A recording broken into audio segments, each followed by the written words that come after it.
Shalom Bapak Ibu dan saudara-saudara yang kekasih dalam Tuhan Yesus Kristus. Marilah kita kembali mempelajari firman Tuhan. Dan sebelum itu marilah kita berdoa. Bapa kami yang ada dalam kerajaan surga yang mulia, terima kasih Tuhan bahwa Engkau senantiasa memelihara kami, Engkau senantiasa mencukupi kebutuhan kami ya Tuhan, memberikan kesehatan di tengah-tengah pandemi ini ya Tuhan. Bapa, kami ingin mempelajari firman-Mu ya Tuhan.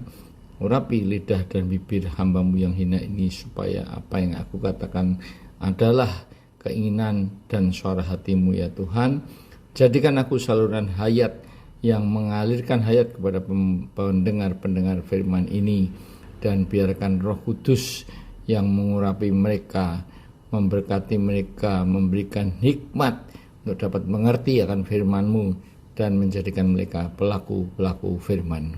Terima kasih Tuhan.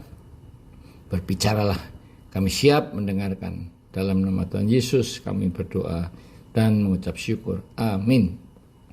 Saudara-saudara, saat ini saya akan sharing firman dengan judul Pemenang.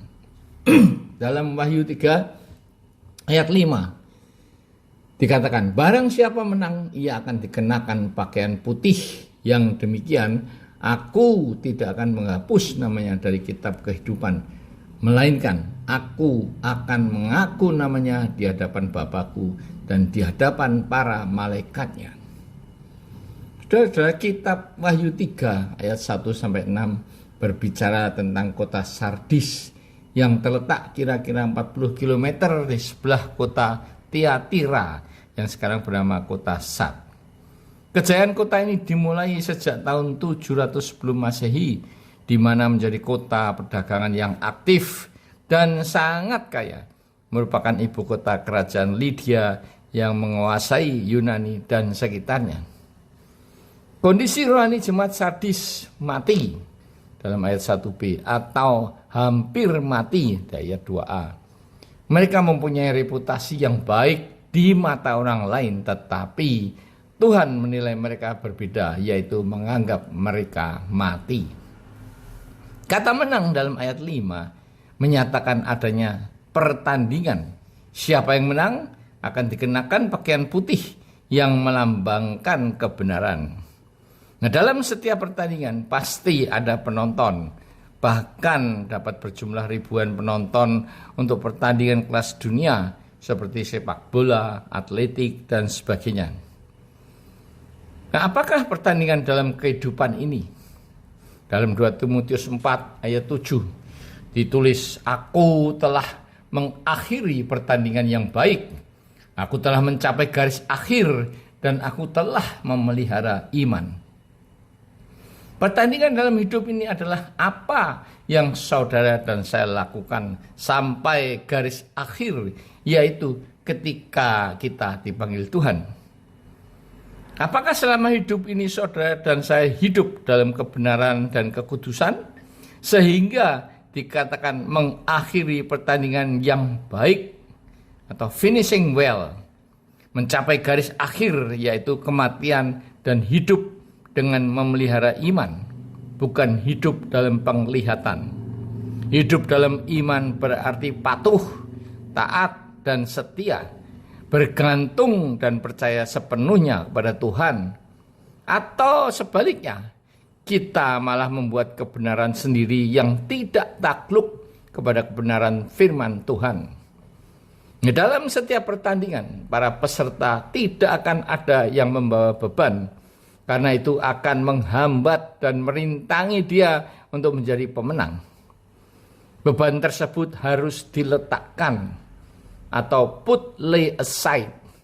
Dalam pertandingan hidup ini, beban yang harus ditanggalkan adalah dosa yang merintangi kita untuk berlomba, yang diwajibkan untuk semua orang, seperti dikatakan dalam Ibrani 12 ayat 1. Ada banyak saksi bagaikan awan yang mengelilingi kita.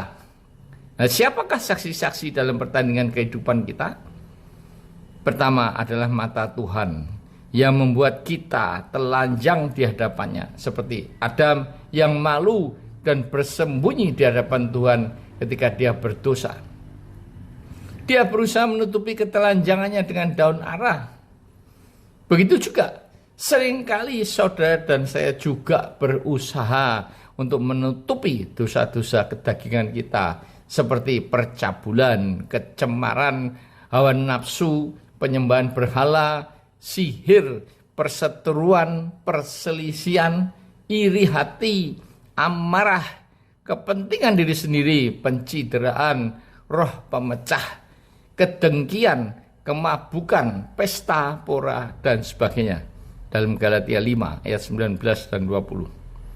Di ayat 21 menyatakan bahwa barang siapa melakukan hal-hal yang demikian, ia tidak akan mendapat bagian dalam kerajaan Allah, alias masuk neraka.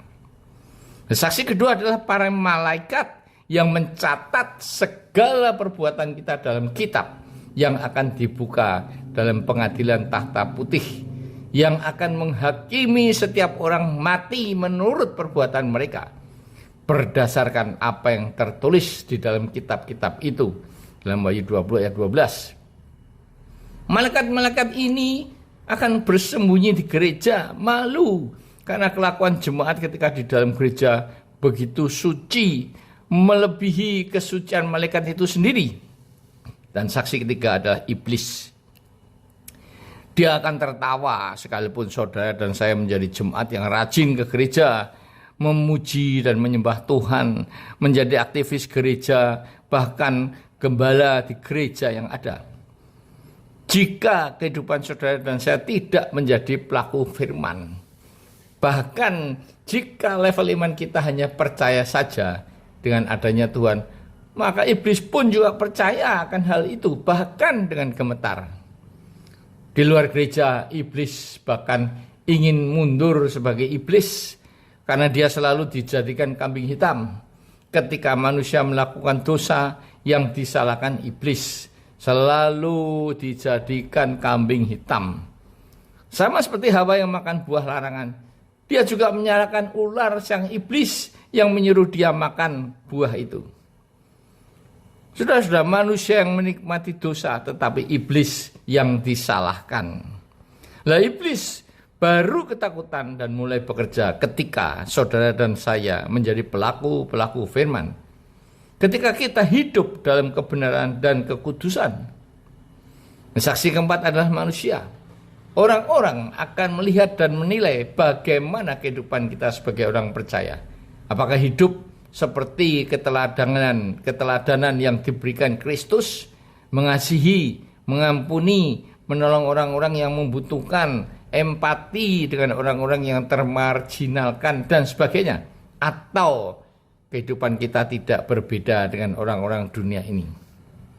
Nah, kembali kepada Wahyu 3 ayat 5. Jika kita menang akan diberi pakaian putih, dan yang demikian namanya tidak akan dihapus dari kitab kehidupan. Berarti sekalipun saudara dan saya sudah dibaptis, rajin ke gereja, menjadi aktivis dan sebagainya, namun jika hidup kita masih dalam dosa-dosa kedagingan, maka sudah jelas bahwa nama saudara dan saya akan dihapus dari kitab kehidupan. Sekalipun keselamatan itu anugerah kasih karunia Allah, karena iman, tidak berarti bahwa kita tidak perlu mengerjakan keselamatan dengan takut dan gentar, hidup yang senantiasa taat seperti apa yang dikatakan Rasul Paulus dalam Filipi 2 ayat 12. Jika saudara dan saya menang, maka Kristus akan mengakui nama saudara dan saya di hadapan Allah Bapa dan para malaikatnya. Saudara dan saya boleh bangga, berbesar hati, karena dapat tinggal di rumah di surga yang sudah disediakan oleh Kristus. Saudara dan saya mendapatkan mahkota kehidupan. Di dalam Ibrani 12 ayat 1 tadi, perlombaan ini diwajibkan bagi siapa saja.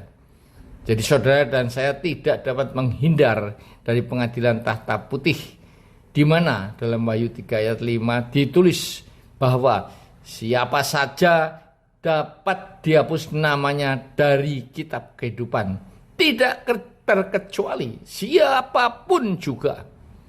Dan jika namanya dihapus dari kitab kehidupan, maka akan dibuang ke dalam lautan api neraka.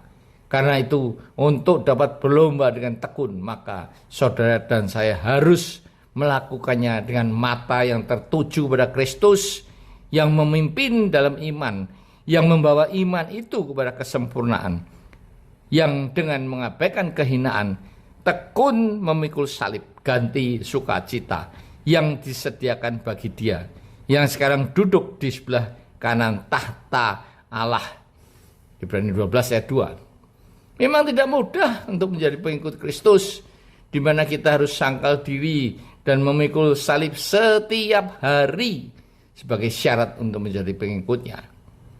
Sungguh kasihan dan malang bagi mereka yang menjadi orang percaya itu dengan tujuan utama untuk mencari berkat-berkat duniawi. Ingin kaya raya, hidup tidak pernah susah, selalu berkelimpahan dan sebagainya. Sehingga ketika tujuan itu tidak tercapai, maka mereka kecewa, meninggalkan Tuhan, bahkan sampai pindah kepercayaan atau menyembah iblis.